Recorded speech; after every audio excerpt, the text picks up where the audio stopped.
नमस्कार, मैं हूं प्रवीण और आप देख रहे हैं अपना सबसे भरोसेमंद चैनल इंडिया टाइम 24 न्यूज। आज हम बात करेंगे बिहार चुनाव की। बिहार विधानसभा चुनाव 2020 के लिए राष्ट्रीय जनता दल यानी राजद ने अपना घोषणा पत्र जारी कर दिया है। महागठबंधन की ओर से मुख्यमंत्री पद के दावेदार तेजस्वी यादव, मनोज झा सहित कई वरिष्ठ नेताओं ने पटना में घोषणा पत्र जारी किया है। 16 पेज के इस घोषणा पत्र को हमारा प्रण संकल्प बदलाव का नाम दिया गया है। घोषणा पत्र में राजद ने बिहार के युवाओं को 10 लाख नौकरी देने का वादा दोहराया है। इसके अलावा बेरोजगार युवाओं को 1500 रुपए बेरोजगारी भत्ता देने का वादा भी किया गया है। सरकारी नौकरियों का फॉर्म भरने के लिए बिहार के युवाओं को आवेदन शुल्क नहीं देना होगा। राजद ने पुरानी पेंशन योजना को लागू करने, गांव को स्मार्ट बनाने, सीसीटीवी कैमरे लगाने, प्रदेश में नई उद्योग नीति आने और नए उद्योग स्थापित करने के लिए टैक्स माफी का वादा किया है। इसके साथ ही सरकारी नौकरी में बिहार के युवाओं को तरजीह देने के लिए राज्य सरकार डोमिसाइल पॉलिसी लाएगी। सरकारी नौकरियों के 85% पद बिहार के युवाओं के लिए आरक्षित होंगे। इसके अलावा किसानों का कर्ज माफ करने की घोषणा भी की गई है।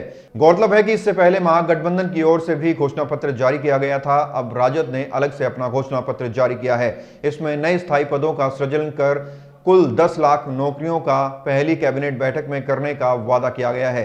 तेजस्वी यादव ने नेताओं की उपस्थिति में इसे जारी करते हुए कहा कि यह कोई घोषणा पत्र नहीं बल्कि हमारा प्रण है। इसमें बिहार को बदलने के लिए 17 बिंदुओं पर काम करने का संकल्प लिया गया है।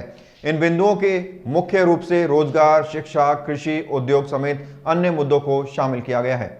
और अब लेंगे एक छोटा सा ब्रेक और ब्रेक के बाद आपको घोषणा पत्र के मुख्य बिंदुओं के बारे में बताएंगे। भगत चंद्रा हॉस्पिटल विश्व की सभी आधुनिक और बुनियादी सुविधाओं से परिपूर्ण एक world class multi speciality hospital Mahavir enclave Palam डावडी रोड पर स्थित साउथ वेस्ट दिल्ली का एकमात्र मल्टी स्पेशलिटी हॉस्पिटल, जहां 24 घंटे आपकी सेवा में उपलब्ध हैं वेल क्वालिफाइड डॉक्टर्स और हेल्पिंग स्टाफ। डॉक्टर CM भगत द्वारा स्थापित भगत चंद्रा हॉस्पिटल आपकी सेहत का ख्याल रखना ही इसकी प्राथमिकता है, वो भी अफोर्डेबल रेट्स में। और ब्रेक के बाद आपका स्वागत है। चलिए अब समझते हैं कि जो घोषणा पत्र राजद ने जारी किया है उसके मुख्य पॉइंट्स क्या हैं।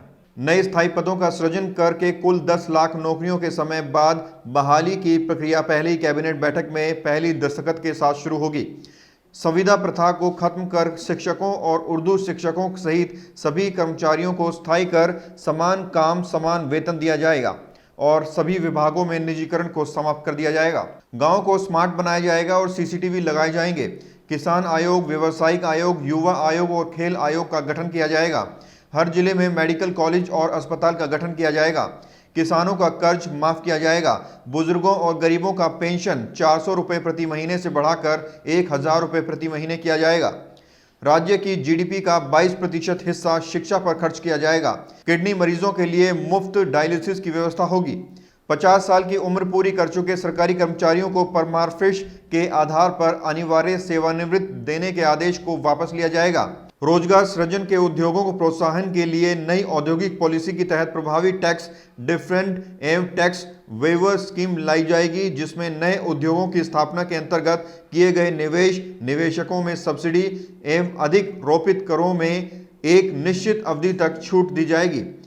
नियोजित शिक्षकों को वेतनमान, कार्यपालक, सहायकों, लाइब्रेरियन, उर्दू शिक्षकों की बहाली की जाएगी। राज्य के मूल निवासी युवाओं के भी सरकारी बहाली परीक्षाओं में फॉर्म निःशुल्क होंगे तथा राज्य के अंतर्गत गृह जिला में परीक्षा केंद्र तक की यात्रा मुफ्त होगी। बिहार में इसी महीने विधानसभा चुनाव होने हैं। बिहार की जनता इस बार किस पार्टी को राज्य का शासन देगी, ये देखना होगा। बहरहाल इस खबर में इतना ही। देश और दुनिया की तमाम खबरों के लिए आप बने रहिए हमारे साथ और देखते रहिए इंडिया टाइम 24 न्यूज। नमस्कार। खबरों से खबरदार रहने के लिए चैनल को सब्सक्राइब करें और प्रेस करें बेल आइकन।